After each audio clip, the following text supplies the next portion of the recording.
Baik, kita masih punya setengah jam, kita punya kesempatan yang istimewa. Langsung ada Kang Teddy, lalu di sini para ahli yang di nasional, dan juga ada Mbak Adnike. Saya buka kesempatan untuk menyampaikan pandangan atau apa. Teh Neng, Kang Oges, Bu Lala, Mbak Smita, satu lagi ya supaya lengkap. Siapa? Calon presiden yang ini mau komentar? Enggak. Budi dan Budi. Jadi itu dulu ya. Kita mulai dengan Teh Neng dulu. Mangga. Assalamualaikum warahmatullahi wabarakatuh. Terima kasih atas waktunya yang diberikan kepada saya. Saya menanggapi sebelumnya saya tuh benar-benar ya seperti Natalia, Kang Farhan tuh bukan kebetulan tapi memang Allah yang mengutus dia untuk kita semua. Kayak Mr. Bean gitu diturunkan ke bumi gitu. Mungkin gitu ya. Karena Allah tuh menurunkan seseorang tidak semata-mata tidak ada gunanya gitu. Sungguh Kang Farhan banyak gunanya buat kita tuh, buat berkahnya buat kita. Itu terima kasih sekali gitu. Yang kedua, mungkin itu buat Nike ya, kita tuh di sini suka sedihnya tuh kalau di tempat-tempat umum tuh toiletnya nggak ada yang buat kita. Mungkin baru ada di di bandara, saya sudah bisa merasakan enaknya. Di stasiun kereta api juga ada. Nah ini di tempat umum seperti gini, saya belum ada sama sekali. Dan yang paling ini saya kebetulan suka setelah saya nggak kerja ini, saya berusaha untuk mengikuti pengajian. Itu di Masjid Raya Bandung tuh, ya Allah belum ada sama sekali. Nah itu tolong ya Pak, ini kan dulu. Iya, itu jangankan buat kita yang difabel, itu kan banyak yang mengaji itu yang lansia juga. Itu mereka nggak bisa turun. Nah itu tolong diperhatikan dan direalisasikan. Nah, dari dulu juga suka ada yang ini, tapi sampai sekarang tuh belum pernah ada yang merealisasikan, cuman iya aja gitu. Mungkin itu aja ya dari saya. Assalamualaikum warahmatullahi wabarakatuh. Waalaikumsalam. Selanjutnya Kang Oges dulu ya. Kang Oges, mangga Kang Oges.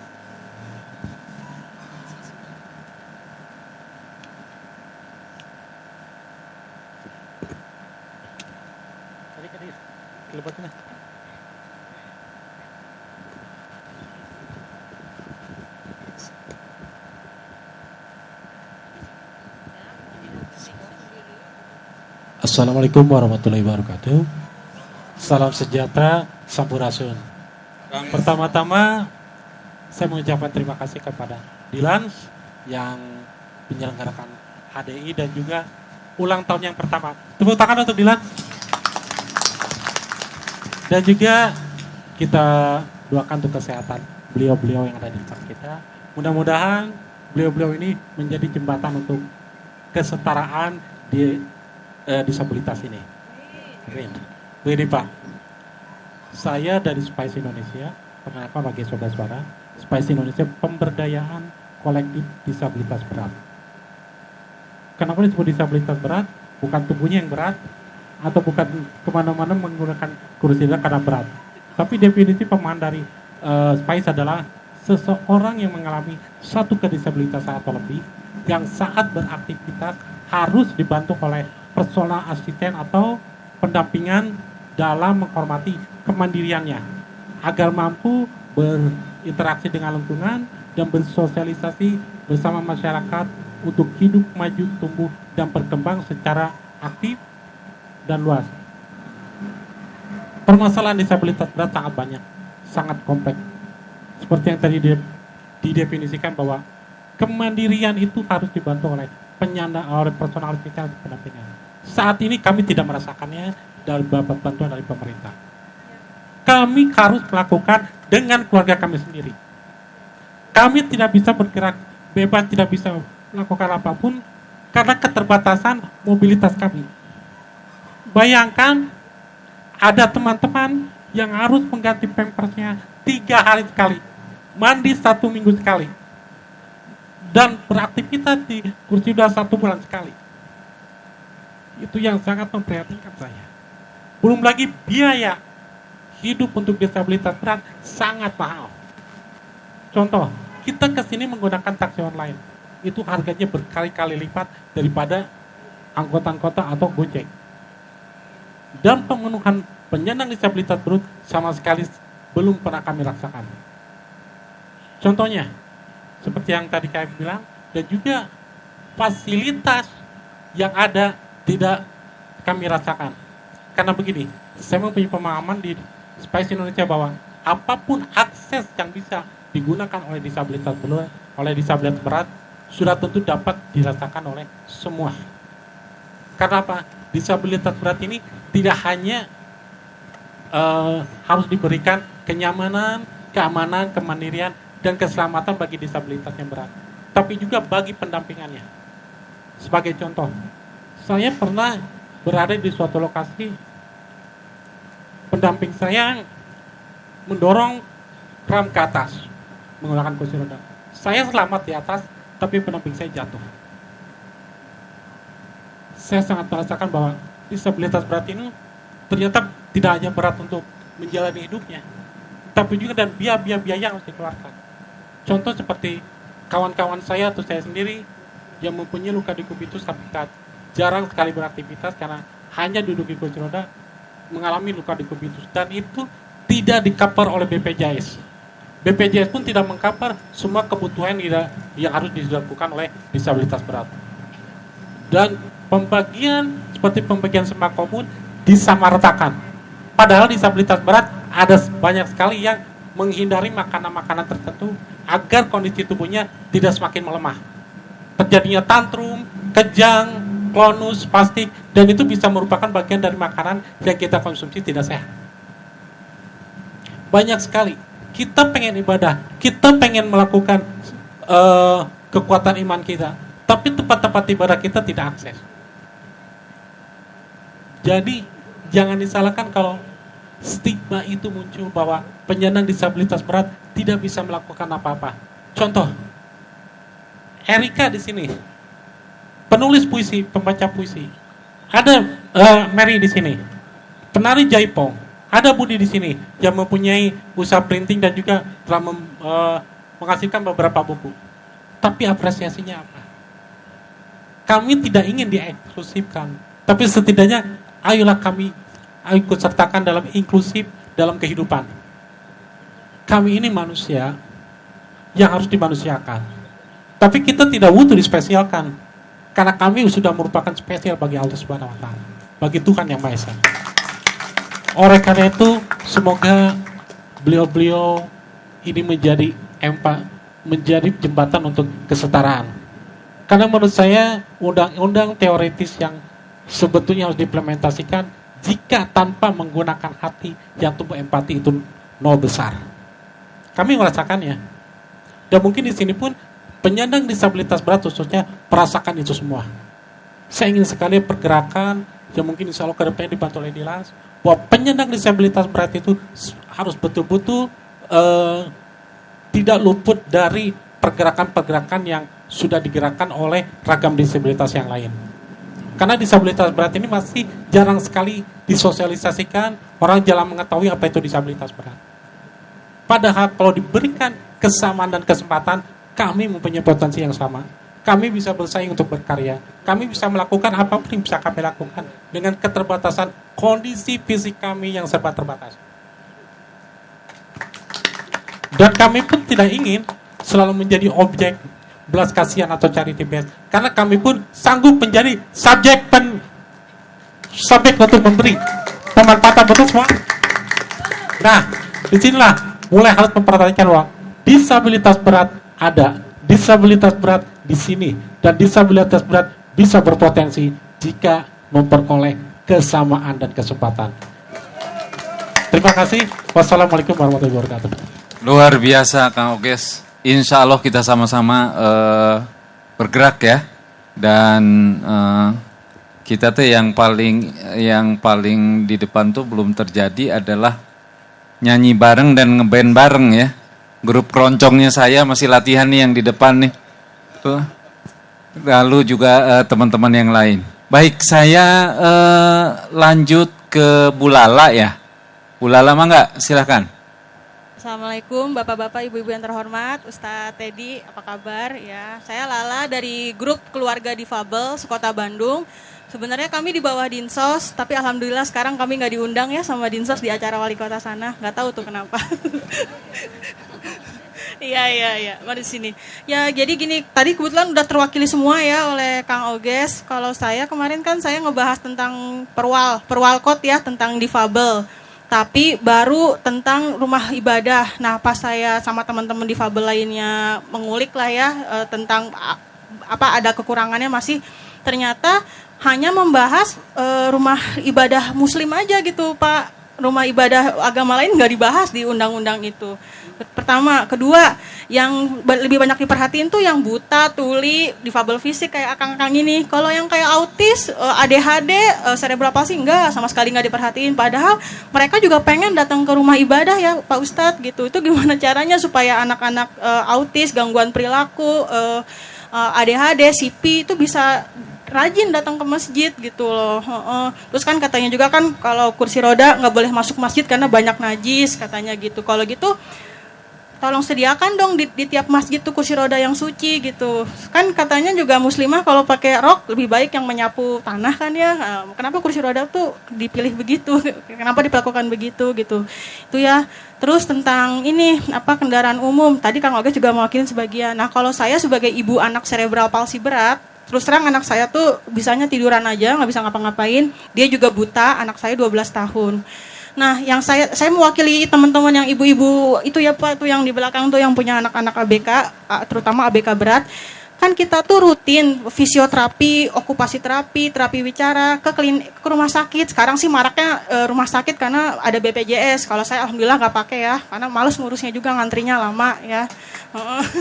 Jadi saya lebih baik pribadi ke klinik swasta aja. Memang lebih mahal tapi pelayanan juga lebih prima gitu. Nah akhirnya itu Pak masalahnya. Kan kita anak difabel itu kan nggak semuanya orang tajir ya. Ada yang orang biasa, ada yang orang miskin. Nah gimana caranya, udah gitu maaf, jam terapi kita beda-beda. Nah kan kita pakai angkotnya aja nggak ada yang ramah stroller atau kursi roda. Nungguin bis Damri ramah disabilitas cuma 3 biji ya Bu ya bisnya ya, kalau nggak salah saya hafal, soalnya saya suka nyewa juga Bu gitu. Nah itu juga Bu sama sekali nggak memperhatikan kami lah. Saya sering bilang kami tuh nggak pengen dikasihani, dikasih sembako gitu Pak. Kami tuh nggak pengen, itu sama aja dengan kita tuh terhina banget gitu. Justru kami tuh pengennya dihargai gitu loh. Jangan kasih sembako melulu gitu. Kayaknya kita fakir miskin banget ya. Padahal, nah maaf juga ya, di Dinsos itu difabel ini tuh dijadiin objek gitu ya, sama kayak Kang Wes tadi, disamain dengan fakir miskin, gelandangan, orang gila atau anak pang. Padahal saya tekankan lagi, nggak semua difabel itu melarat. Banyak difabel yang orang kaya juga gitu loh maksud saya. Jadi tolonglah jangan anggap kami tuh yang diterima bantuan, terima belas kasih, yang gitu-gitu terus. Tapi ajak kami lah untuk bergerak juga. Toh kami juga banyak kok yang kognisinya masih normal gitu loh. Terus kalaupun yang, maaf ya, yang anak-anak ABK berat seperti anak saya, cerebral palsy gitu dan buta, kan mamahnya juga masih ada gitu loh. Buat apa mamahnya ada gitu ya. Itu maaf ya, bukannya saya protes, saya akuin saya memang julukannya tukang protes Pak ya. Maksudnya biar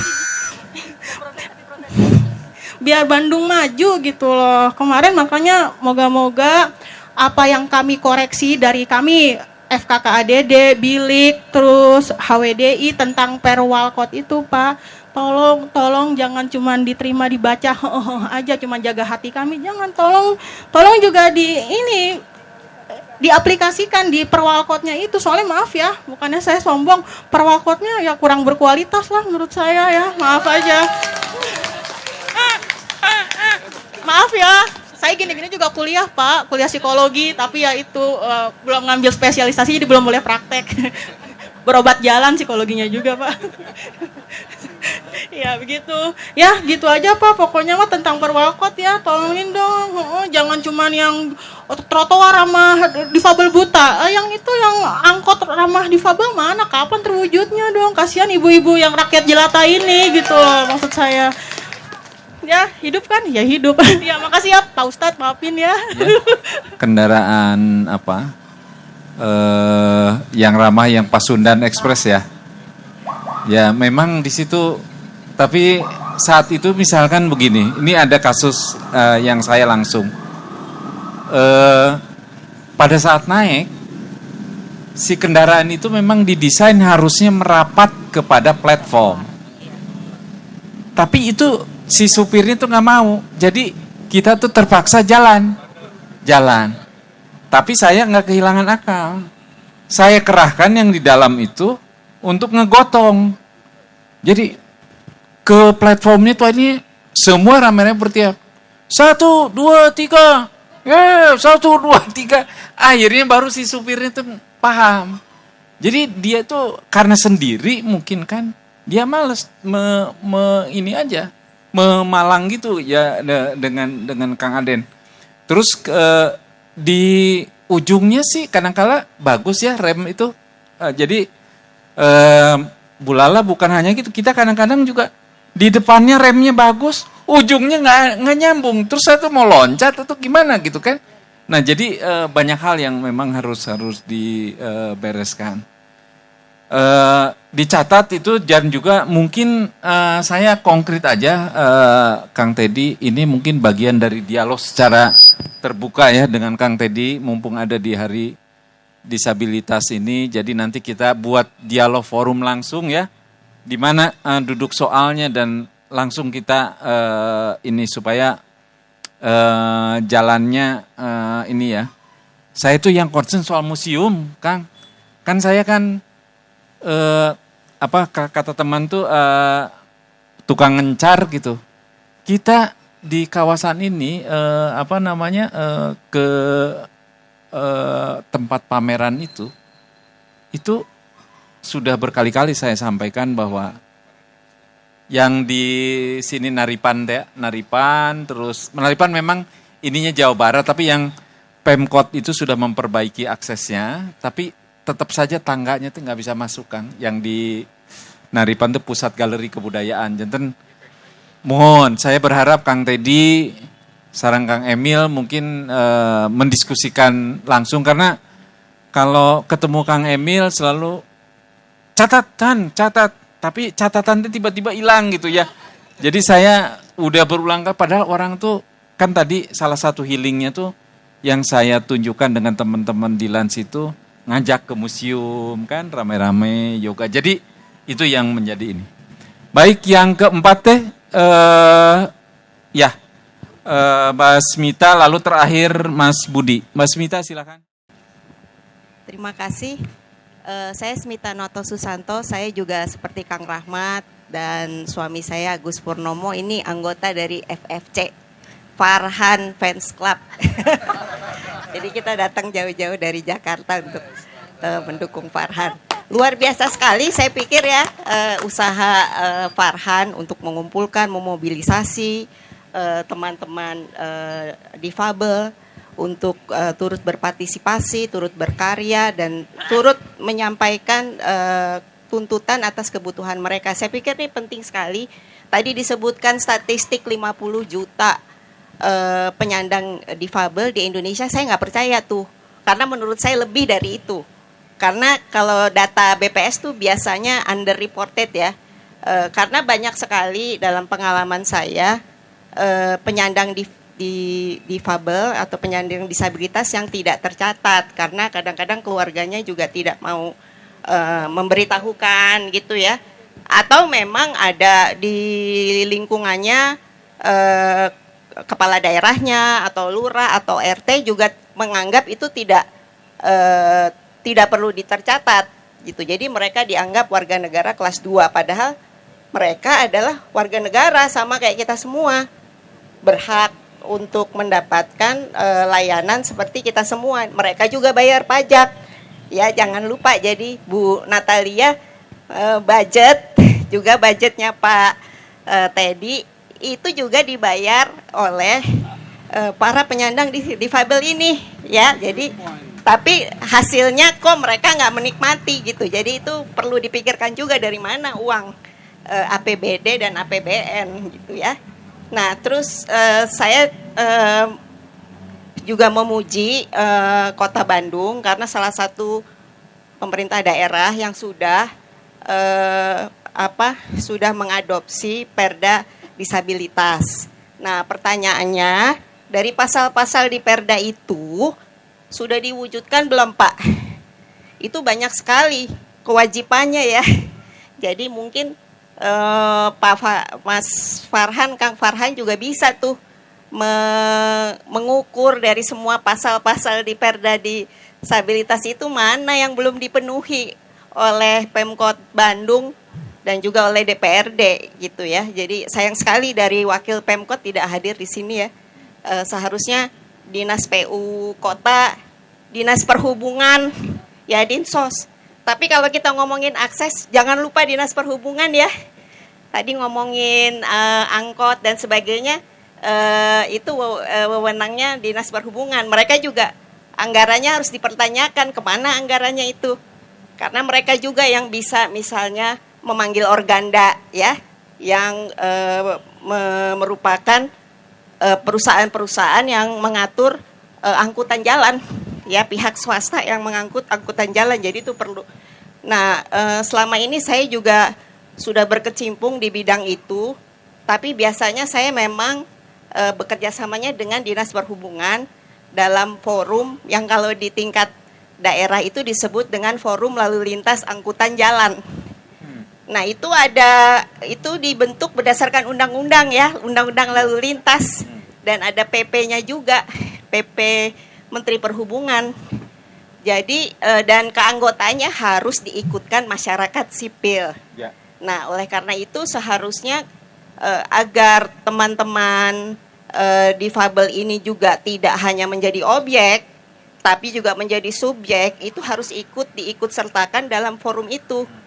Tadi saya screen sebentar karena kebanyakan forum lalu lintas angkutan jalan di banyak kota dan kabupaten di Indonesia itu punya website sendiri, ada laporannya. Tapi forum lalu lintas angkutan jalan Bandung nggak ada tuh. Saya cari, cuma ada satu berita waktu pembentukan. Tapi 2017. Tapi setelah itu apa yang dilakukan tidak ada ya. Jadi itu karena saya mau membawakan juga men-share pengalaman dari forum lalu lintas angkutan jalan di NTB dan juga di Kabupaten Probolinggo, di mana teman-teman penyandang disabilitas itu diundang sebagai anggota. Nah, karena di forum itu juga ada dinas-dinas yang lain, dinas sosial juga ada, dinas PU juga ada, terus dinas pemukiman juga ada, sehingga kebutuhan atau keluhan dari teman-teman itu bisa langsung ditindaklanjuti oleh dinas-dinas terkait yang juga menjadi anggota forum. Jadi mungkin juga bisa dikejar tuh Kang Farhan. Ngapain aja, FLL aja di Kota Bandung ini gitu. Nah, terakhir mungkin mengingat ini bukan hanya DPRD saja yang harus berkiprah, tapi pemerintah nih ya, pemerintah kotanya. Gimana nih kalau kita ini di Bandung aja udah ada berapa penyandang disabilitas? Kita gabung aja nih untuk dukung Kang Farhan jadi wali kota Bandung. Kan belum pernah ada kan? Kita dulu udah pernah punya presiden yang penyandang difabel. Kenapa enggak punya wali kota? Itu wali kota apa artinya sih dibanding presiden susahnya? Iya kan? Iya kan? Setuju nggak teman-teman? Nah, kita tinggal kumpulin aja. Nanti kita tinggal jualan. Mana nih parpol yang berani nyalonin? Nah, itu berarti itu parpol yang berpihak.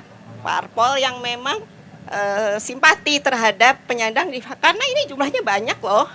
Apalagi kalau ditambah orang-orang kayak Kang Rahmat itu yang 28 tahun ke atas, ya kan? Itu banyak sekali. Jadi Kang Rahmat gabung aja ke parpol manapun yang mau dukung Kang Farhan jadi wali kota Bandung. Bentar lagi pilkada kan? Iya kan? Nah, siapa takut, ya kan? Oke, terima kasih. Bahas tadi tentang ajakan Kang supaya kita ngobrol bareng ya, berdiskusi. Mangga saya sediakan lokasi, kebetulan rumah orang tua saya asli di Jalan Dederuk nomor 3, itu di daerah strategis dekat gedung dekat lapangan Gasibu di belakang Telkom. Ya, dekat markas itu Kang Partai Gelora, tetanggaan sebelahnya. Ya kalau mau berdiskusi di situ. Siap. Open house kami, saya maksudnya open house. Iya. Ada, itu sangat ramah kan, anak saya cerebral palsy pakai kursi roda. Siap. Iya, ya kalau mau Siap. saya tawarkan rumahnya. Ya, terima Siap, kasih. siap. Baik, yang terakhir Kang Budi. Ini pengusaha kaos.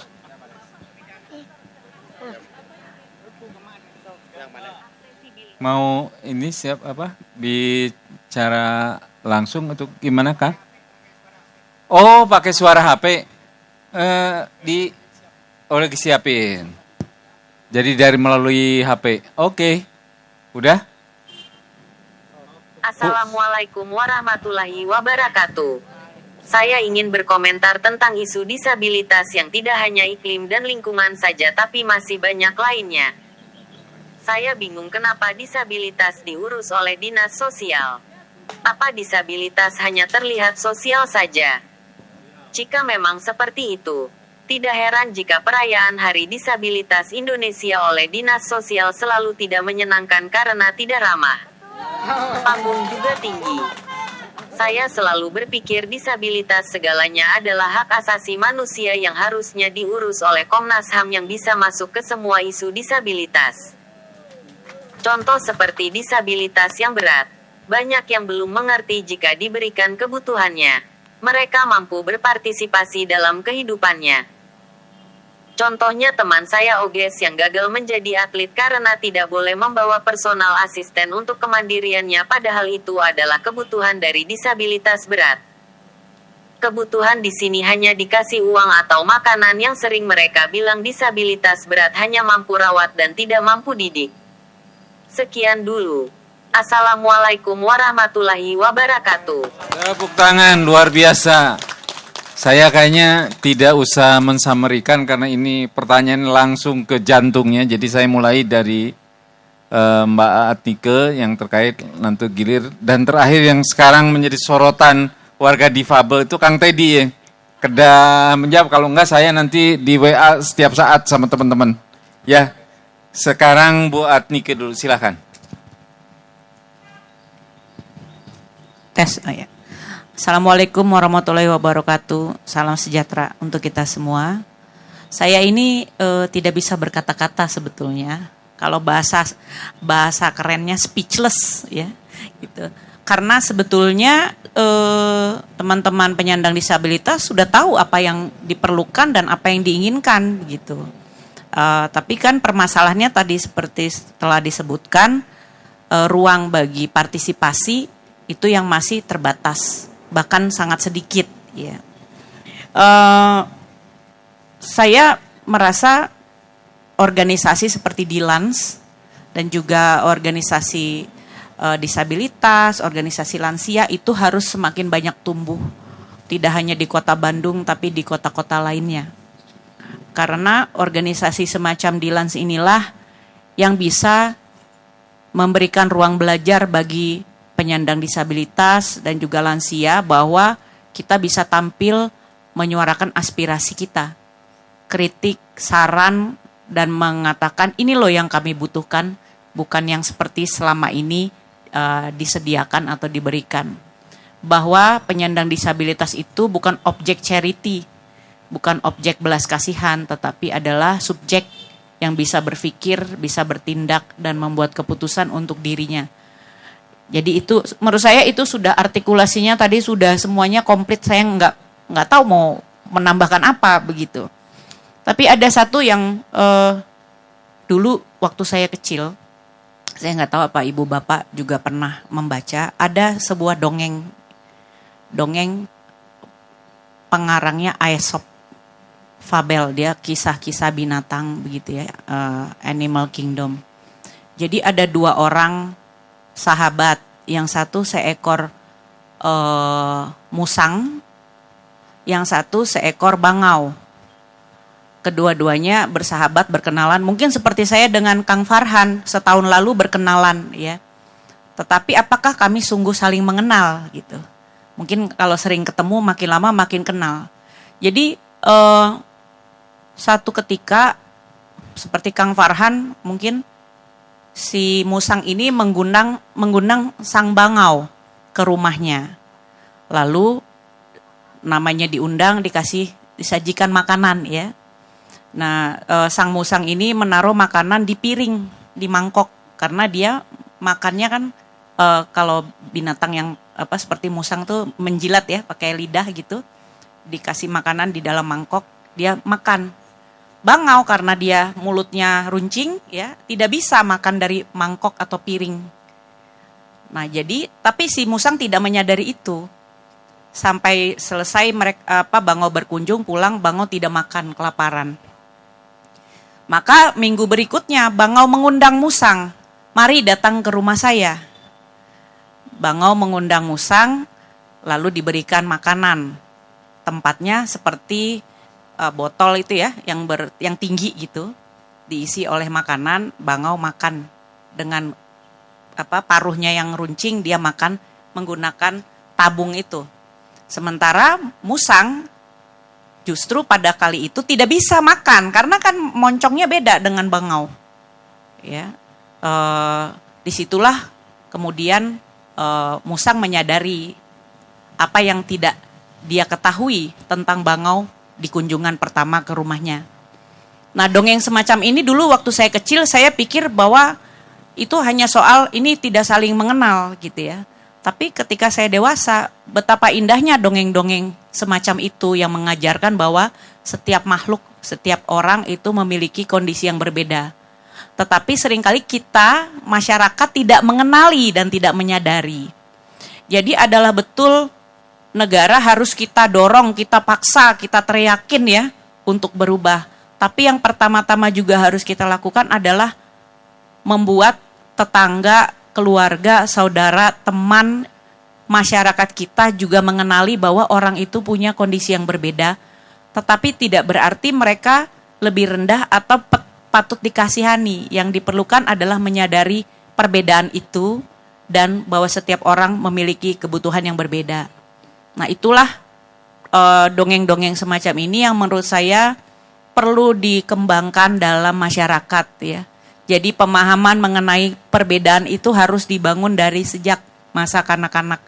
Kalau sudah terlanjur tua, maaf ya Pak Rahmat. Kalau sudah terlanjur tua kan sudah punya pandangan yang sulit diubah ya. Karena pengetahuannya misalnya kalau difabilitas harus dikasihanin, harus dikasih sembako.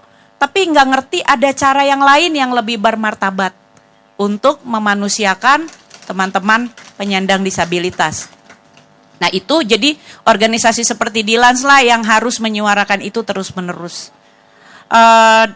Tapi saya juga maaf ya tadi Bu Lala, saya kurang setuju kalau misalnya udahlah nggak usah pakai BPJS, pakai swasta. Iya tadi ya, iya. Menurut saya kita harus memaksa institusi-institusi seperti BPJS, tadi forum lalu lintas, ya, pemerintah daerah, pemerintah kota, sampai pemerintah pusat untuk menyadari bahwa mereka tidak boleh mengabaikan warga mereka. Apakah dia disabilitas, apakah dia laki-laki perempuan, anak, dewasa, lansia, dari layanan-layanan yang terjangkau. Itu juga hak asasi manusia mendapatkan layanan kesehatan yang terjangkau. Ya. Iya, betul. Itu ada dosen saya itu sudah lansia sekarang Pak Rahmat, dia curhat di Facebook. Dia pakai BPJS untuk layanan kesehatan, menunggu layanan dokter 3 jam. Itu kan sudah pelanggaran hak asasi manusia. Betul. Yang tadinya sakitnya cuma sakit perut, gara-gara nunggu 3 jam jadi darah tinggi. Sakit hati, darah tinggi, ya, tambah penyakitnya. Jadi layanan publik adalah salah satu hal yang harus diperbaiki. Nah, tadi disebutkan oleh Kang Budi ya, terakhir, kenapa sih yang menangani dinas sosial? Nah, itu karena pendekatan pelayanan atau hak disabilitas kita masih charity sifatnya. Bantuan, rasa kasihan. Padahal hak disabilitas itu hak asasi. Hak asasi itu bukan soal kasihan, tapi hak warga negara, hak manusia. Nah, itu yang harus diubah. Apakah Komnas HAM yang harus menangani itu? Iya, tapi bukan cuma Komnas HAM. Semua institusi publik, kelembagaan negara, bahkan swasta saja, itu harusnya didesak untuk ramah terhadap disabilitas. Tetapi perspektifnya bukan kesian atau charity, sumbangan ya, tiap nanti hari raya, sumbangan ini, sumbangan itu untuk disabilitas. Bukan, tetapi perbaikilah. Tadi yang misalnya dalam sharing saya yang pertama, salah satu pintu masuk untuk menghargai hak disabilitas adalah hak atas akses mobilitas. Gitu. Nah, semoga ini bisa jadi program ya Pak Teddy ya. Akses mobilitas adalah hak asasi manusia. Nah, itu mungkin dari saya. Terima kasih. Baik, sekarang dari golongan umur 28, silakan Kang. Betul. Ada sumpah pemuda. Mestinya ada sumpah lansia. Kita deklarasikan dari Bandung. Mantap. Ada kemutlakan di dalam kehidupan ini. Mutlak dilahirkan. Mutlak meninggal. Tapi ada mutlak juga menjadi lansia. Karena orang mesti jadi lansia. Dan 1, 2, 3, 10 tahun sebelumnya akan jadi difabel. Jadi mutlak di difabel. Karenanya saya buru-buru daftar. Tadi udah diterima. Dan adik saya juga ikut daftar. Diterima juga. Saya ingin juga atas nama yang melihat saya lah. Antara lain adik saya ini. Saya 59, dia 60. Saya mempunyai kelebihan, yaitu kelebihan usia 28 itu. Hampir semua di dunia ini, usianya itu lebih muda dari saya. Saya agak sukar mencari pejabat yang usianya lebih tua dari saya. Karenanya, saya berjanjikan agar saya akan berusaha untuk menyampaikan pesan-pesan ini, semangat ini kepada adik-adik saya yang sekarang masih nongkrong-nongkrong di kantor-kantor mewah itu. Saya memang sudah kata berbakti, bekerja selama 46 tahun. Sekarang saya malahan jadi malu. Karena prestasi saya sebagaimana juga Dodi katakan, kok cuma segini saya bisa lakukan. Karena itu, inisiatif dari pihak saya dan kawan-kawan yang usianya 28 ataupun 38 ataupun 46 akan berkumpul untuk mencari lahan kehidupan bagi dunia yang lebih baik dari sekarang. Inspirasinya adalah bangkitlah apapun kondisi daripada masing-masing itu. Karena saya juga melihat juga bahwa saya kurang prestasi, tidak sadar bahwa tadi dalam sambutan saya pertama, kurang bersyukur bahwa kita telah diberikan fasilitas oleh Tuhan yang Maha Kuasa, sesuatu yang kita tidak manfaatkan. Kita hanya mikirkan mengenai diri saya sendiri, mikirkan hanya mengenai negara kita sendiri. Kita mestinya memikirkan kepada sejawat teman-teman kita sendiri. Jadi saya ikrarkan atas nama saya maupun kawan-kawan, Saudara Farhan dan kawan-kawan, kalau ada keperluan sesuatu, jangan ragu-ragu mengingat saya. Rasanya mungkin tidak kenal, mungkin Pak Teddy atau adik-adiknya Teddy kenal saya itu siapa. Wah, kok masih hidup ya? Biar kaget aja sekalian. Saya ajak lari, hayolah. Jadi itulah mungkin ada beberapa kelebihan yang saya berikan. Tentunya tidak bisa saya lari, dan memang Anda tidak bisa, banyak yang tidak bisa lari. Saya juga nggak bisa lari. Tapi bukan lari masalahnya, semangat dan kepedulian yang perlu. Demikianlah. Terima kasih. Hebat, luar biasa. Lihat dong kaosnya itu saya kasihkan kapan Kang ya? Di bulan Februari. Dilans mengugat trotoar, ini kaos yang biasa saya gunakan dengan teman-teman, sekarang dipakai oleh Kang Rama. Tepuk tangan semua ya. Baik, Bu Natalia sama Kang Dodi, nanti pertanyaan terberatnya Kang Teddy siap-siap. Tes, ya. Meskipun hari ini pimpinan saya tidak bisa hadir langsung, tapi apa yang saya dengar, apa yang saya catat, apa yang di-sharingkan oleh Bapak Ibu hari ini, percayalah akan saya sampaikan kepada atasan saya, dan ini akan terus kami diskusikan dalam setiap kesempatan. Kami mungkin tidak terkait langsung dengan teman-teman di lapangan, pasti nanti lebih banyak menyerang ke Pak Teddy nih dan pemerintah kota. Namun kami juga menyadari bahwa ya seyogianya seluruh lapisan masyarakat itu tidak hanya harus menjadi tidak hanya menikmati pembangunan, tapi juga harus menjadi pelaku pembangunan. Tadi kami nggak butuh dikasihani, saya sepakat sekali. Kami juga bisa berkarya, dan itu juga kami lihat Kang Farhan di Kementerian PUPR, kami punya namanya program PKT, program padat karya tunai. Jadi padat karya tunai ini adalah program untuk menyediakan infrastruktur tapi melibatkan seluruh lapisan masyarakat. Kenapa bisa melibatkan seluruh lapisan masyarakat? Karena teknologi yang digunakan teknologi yang sederhana, tidak rumit.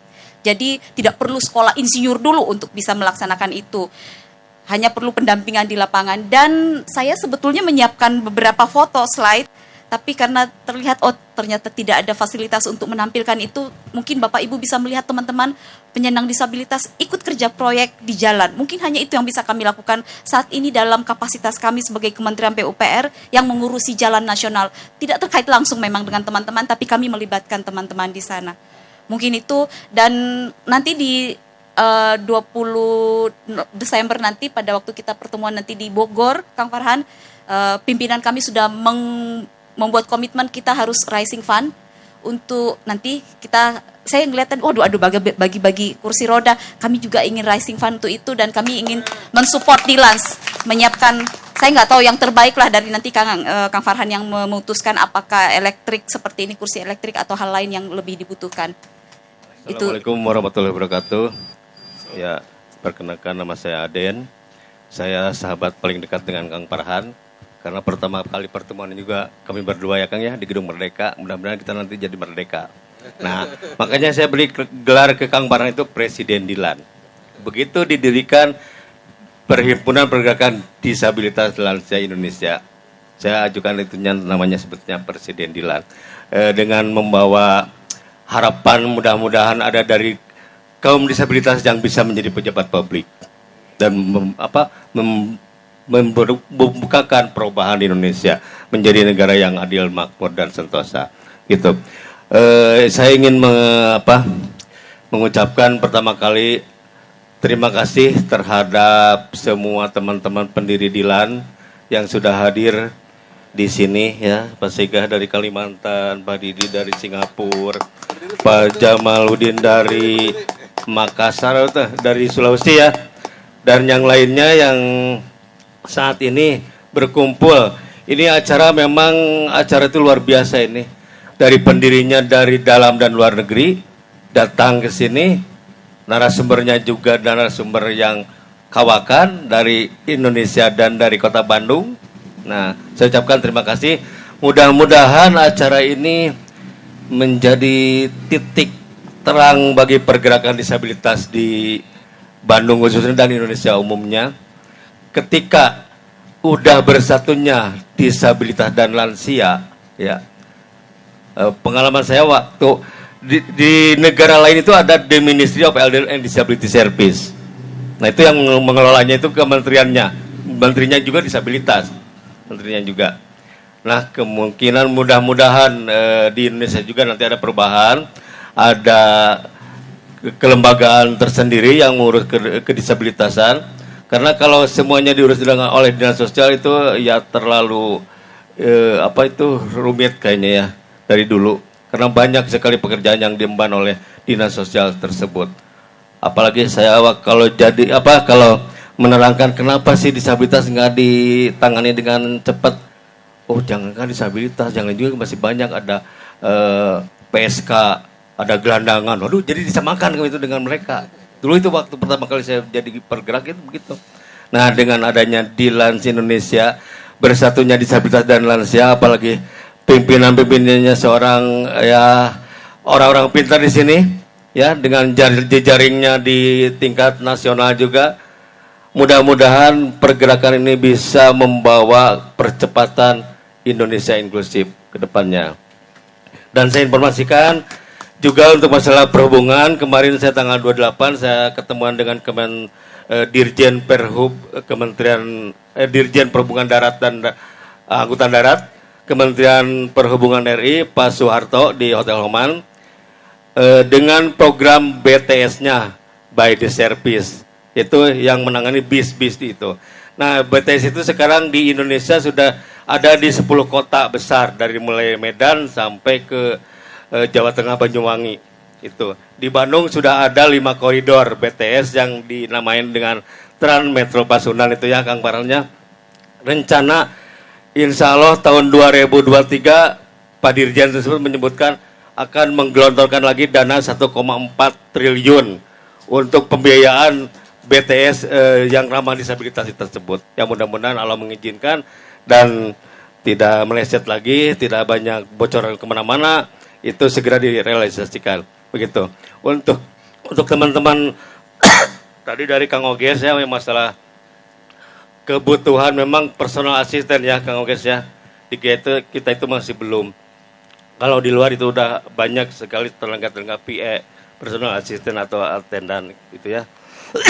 Itu insya Allah nanti dilantik kembali ya Kang Farhannya, kita adakan rekrutmen sekaligus edukasi, pemberian edukasi terhadap orang yang mau menjadi personal asisten, baik itu yang jadi relawan maupun yang profesional dibayar. Demikian, terima kasih. Assalamualaikum warahmatullahi wabarakatuh. Sedikit bukan merespon, menambahkan. Jadi mungkin Ibu Bapak sudah tahu, sekarang itu sudah ada Komite Nasional Disabilitas, KND. Nah, tetapi kan lembaga ini belum lama berdiri, belum setahun, dan mereka masih dalam proses ya inilah ya tahap awal membangun pondasi dari kelembagaan ini. Nah, ini juga perlu didukung dan disorot agar mereka menjadi salah satu lembaga yang kerjaannya nanti mencereweti berbagai instansi terkait pengarus utamaan hak disabilitas di dalam layanan publik, baik di berbagai bidang lah ya, pendidikan, sosial, keagamaan, ekonomi dan lain sebagainya. Kalau Komnas HAM itu yang diurus seluruh kelompok masyarakat, apakah disabilitas, apakah petani, ya, pekerja, perempuan dan lain sebagainya. Isunya dari yang politik, yang ekonomi, yang sosial semua diurus. Nah, tapi ada satu lembaga itu, Komite Nasional Disabilitas. Menurut saya ini harus betul-betul dimaksimalkan gitu, sebagai salah satu garda untuk pemajuan dan perlindungan hak-hak penyandang disabilitas. Itu aja tambahannya tadi. Kita dengerin karena waktu dan juga cuaca mungkin. Saya minta Kang Dodi dan terakhir Kang Teddy ya untuk ini sebelum nanti saya minta Erika membacakan puisi sebelum nanti tutup, lalu kita foto bersama, tidak usah ke depan, dari sini ke sana saja atau dari sana ke sini. Ya, silakan Kang Dodi.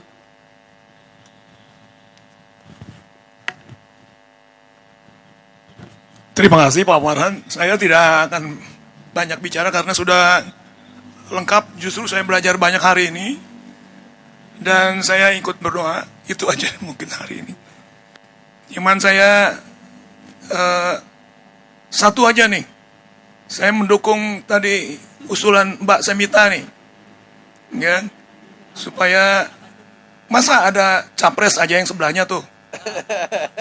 Harus ada cawalkot juga gitu loh. Nah itu aja, terima kasih. Wassalamualaikum warahmatullahi wabarakatuh. Ya, hatur nuhun atas waktunya Kang Fah dan semuanya. Ya, saya sangat berbahagia sekali ya di pertemuan hari ini. Majelis yang luar biasa dihadiri oleh orang tua kita Pak Rahmat Fitular, beliau mantan Menteri Lingkungan Hidup yang idola saya juga gitu ya. Saya nanti akan selain ini ingin banyak ngobrol sedikit Pak buat Bandung. Pesan-pesan buat Bandung. Ya, banyak sekali gagasan, ide yang aspirasi yang barusan saya dengar. Dan bagi saya sebagai anggota DPRD lebih baik digugat di dunia daripada nanti di akhirat Kang Farhan. Jadi ini moto saya gitu. Lebih baik saya dimarahi, dicaci maki di dunia daripada nanti di akhirat. Jadi pertemuan ini banyak yang harus ditindaklanjuti oleh kami di DPRD. Dan saya mengajak ya, Kang Farhan nanti kita dialog lebih intens sekali gitu ya.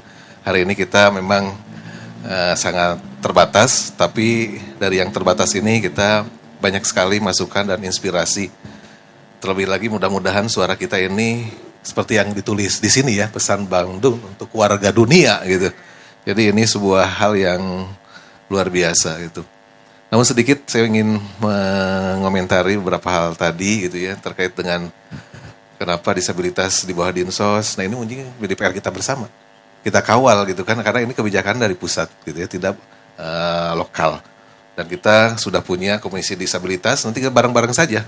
Karena kebijakan ini, karena bicaranya dari Bandung buat dunia gitu ya, kita ingin menyampaikan untuk kebaikan Indonesia gitu, untuk lebih hebat, lebih maju ke depan. Jadi pertama dari sudut institusi ini penting Bu, Bapak Ibu sekalian ya, karena bagaimanapun juga kalau kita penanganan dari kelembagaan dari pemerintah ini lemah, maka dampaknya akan sangat sistematik gitu. Jadi ini penting sekali gitu untuk kita kawal gitu. Masukan dari teman-teman disabilitas, kenapa gitu di dinas sosial gitu. Ini menjadi masukan buat kami. Kemudian juga terkait dengan perwal gitu ya. Ya kita juga sebetulnya sudah mendesak terus. Perda kita ini sudah disahkan 2019, perwalnya baru hari ini beres di hari disabilitas ini. Dan tadi dikritisi gitu ya. Ternyata ya masih banyak hal yang harus disempurnakan.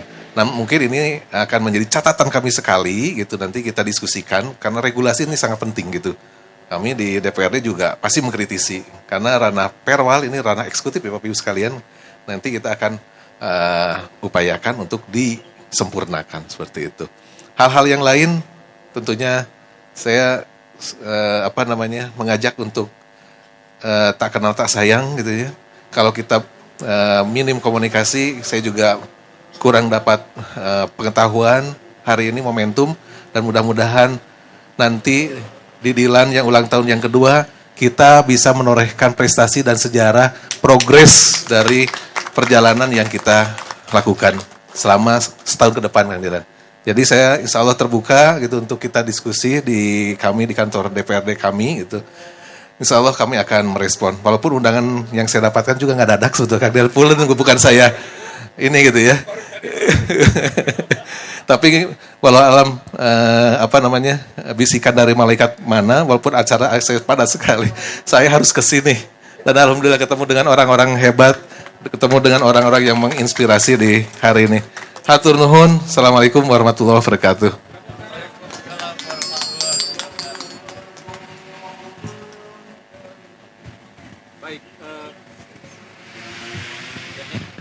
Kita sudah ada di penghujung acara, jadi saya nggak tahu Erika mau baca puisi gempa di depan sini aja ya. Tes, judulnya bukan yang digemba katanya Pak, curahan hati. Curahan hati, boleh.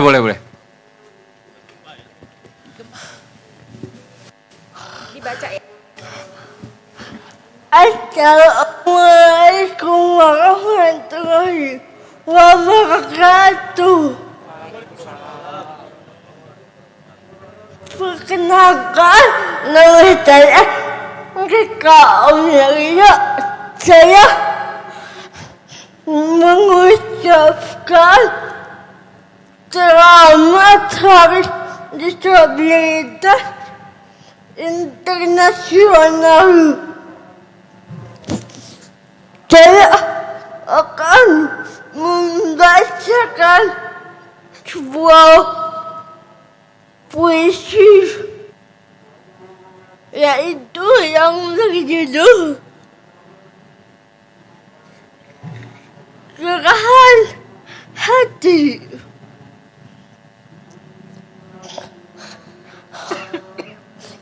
Hati ini ingin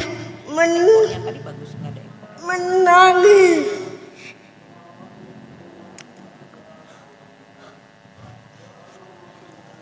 tak terbendung air mata menepis.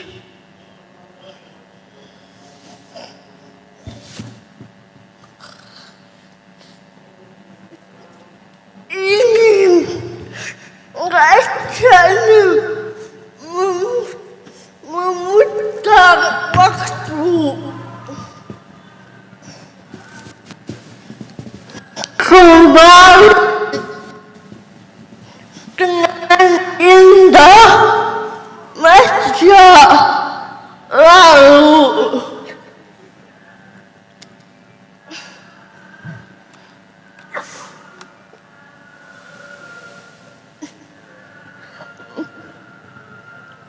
Mereka yang bicara di belakang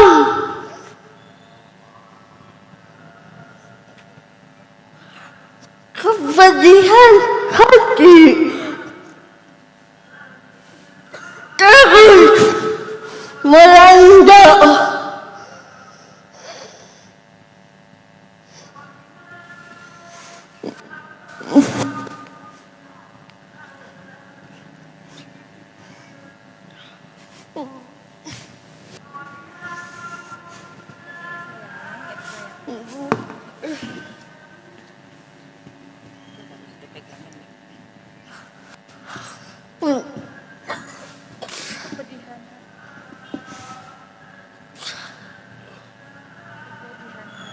Bagaikan semut yang menggerutu,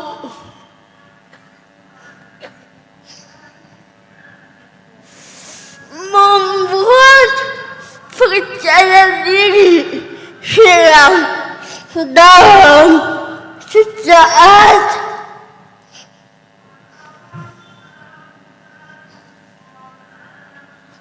Kebahagiaan telah dinanti.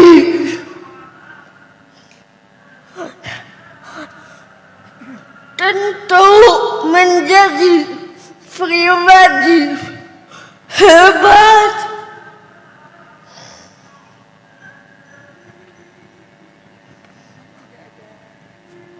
Tidak ada lagi bully di antara kita.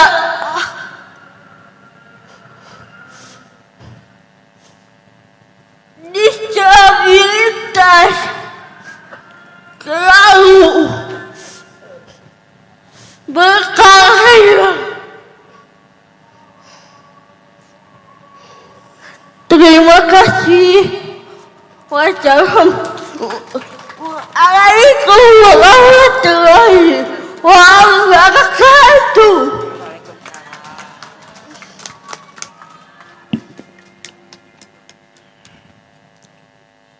Terima kasih Erika.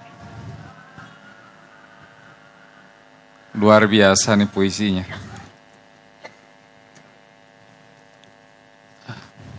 Jadi itulah akhir dari acara kita pagi ini. Buat Nike, Kang Rahmat, Bu Natalia, Kang Dodi, juga Kang Teddy, saya mengucapkan banyak terima kasih atas waktunya. Juga teman-teman yang luar biasa yang hadir pada pagi ini. Karena itu saya ingin mengabadikan kesempatan ini. Jadi kita sama-sama turun di bawah, nanti kita diambil foto, tidak usah bergerak ya. Silakan. Terima kasih semuanya dan sampai ketemu besok yang mau acara Yoga for Dilans ya di. Terima kasih.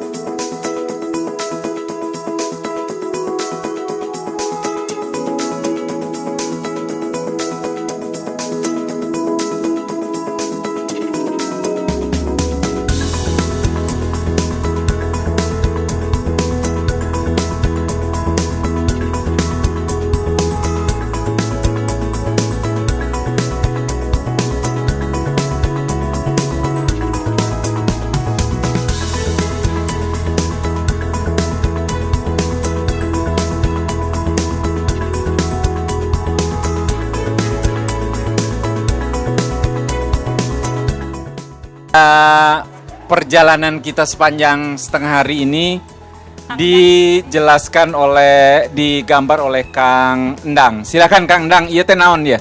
Gambar-gambar teh naon ya? Ya, terima kasih Kang Farhan. Ini sebetulnya yang kita sebut dengan graphic recorder. Graphic recorder itu seperti notulensi, jadi ini catatan sebetulnya, notulensi seperti biasanya notulensi, tapi karena saya adalah orang visual, karena saya adalah orang yang dari dunia visual, saya mengubah catatan itu menjadi lebih visual. Jadi harapannya karena otak kita semua dari kecil dilahirkan itu bukan word processor, tapi adalah visual processor. Jadi kita akan lebih mudah mengingat visual dibandingkan dengan tulisan. Makanya saya tumpahkan ini menjadi gambar. Nah, untuk gambar ini sendiri silakan teman-teman, Bapak, Ibu semua untuk memotretnya, simpan di handphonenya, jadikan catatan Bapak Ibu suatu saat nanti. Ini yang pada tanggal sekarang ini 3 Desember ini di tahun 2022 ini yang dibicarakan oleh teman-teman tadi di panggung, semuanya dibicarakan di sini dan semoga tercatat dengan baik. Itu mungkin dari graphic recorder. Tepuk tangan, luar biasa.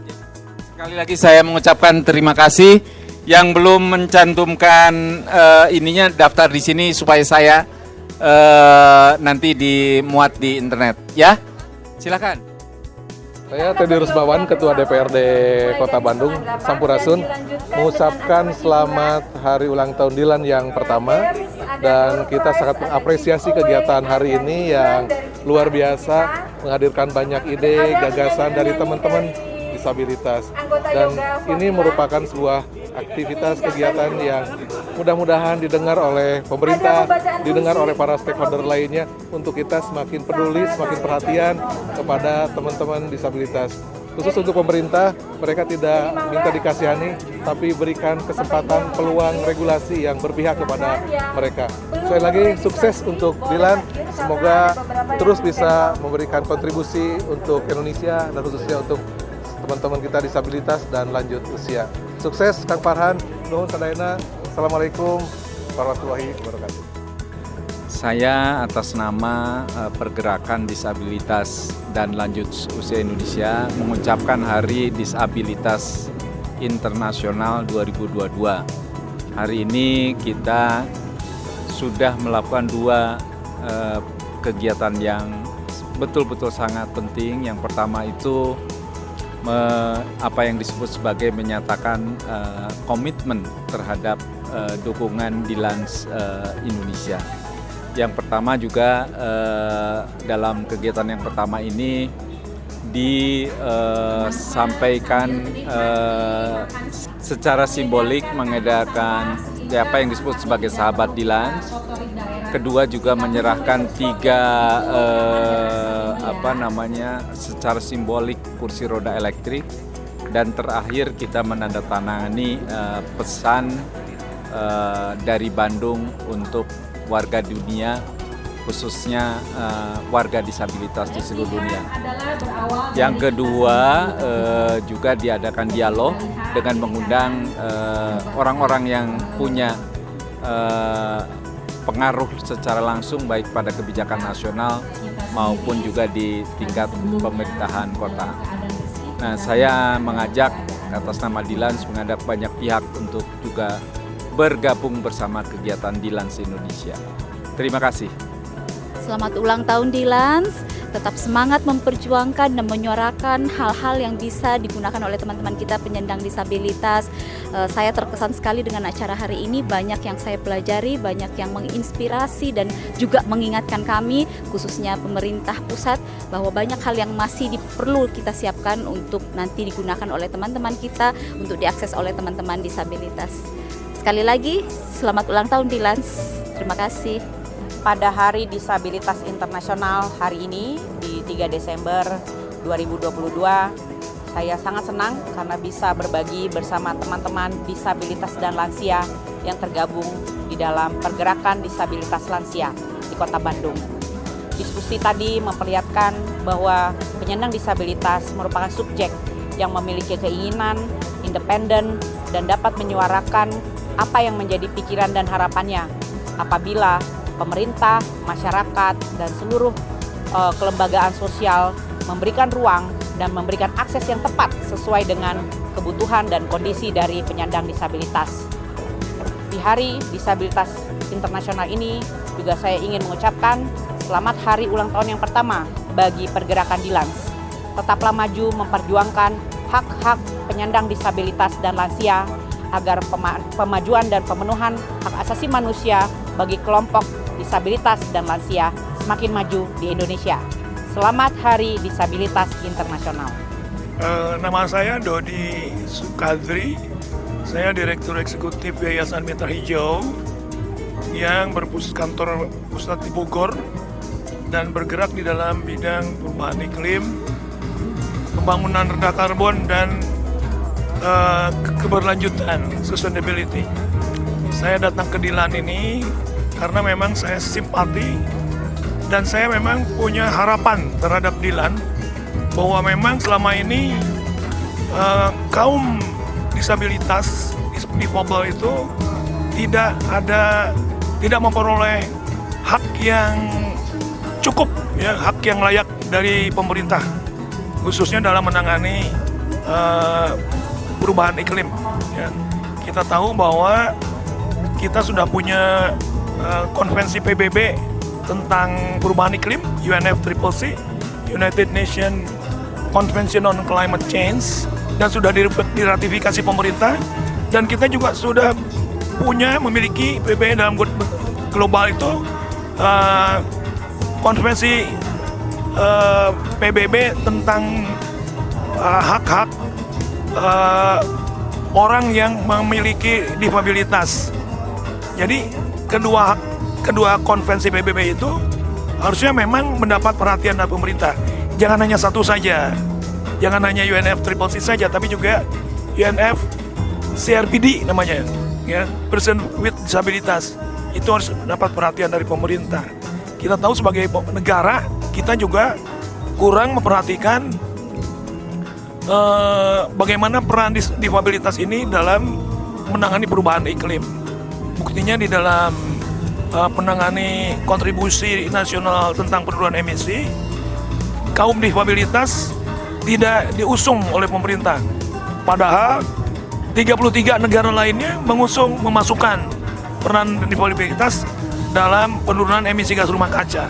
Itulah kenapa saya datang ke sini untuk memberikan masukan kepada pemerintah dan memberikan semangat juga kepada teman-teman difabilitas bahwa ini adalah bagian dari perjuangan kaum difabilitas dalam menangani perubahan iklim. Bagaimana mereka diperhatikan, bagaimana mereka ditingkatkan ketahanannya dalam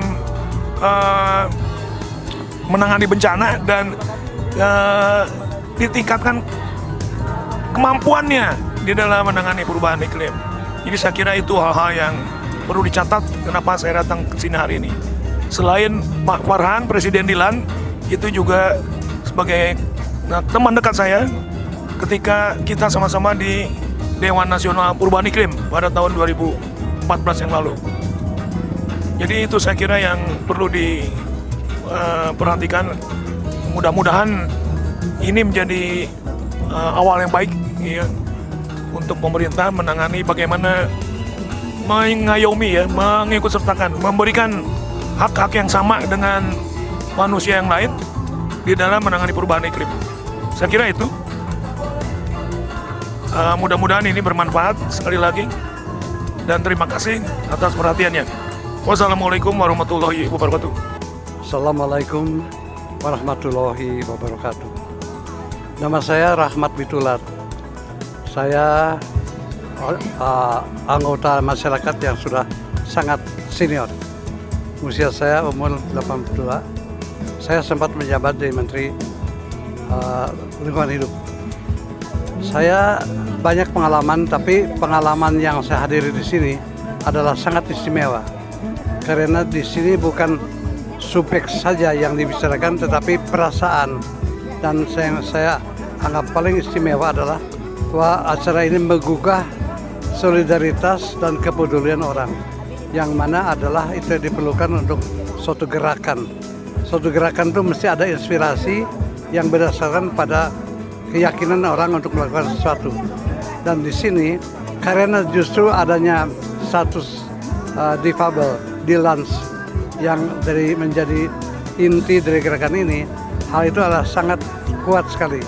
Karenanya saya sangat terpengaruh dan sangat terharu melihat bahwa kejadian ini memberikan suatu momentum untuk pembangunan untuk bangsa kita ini.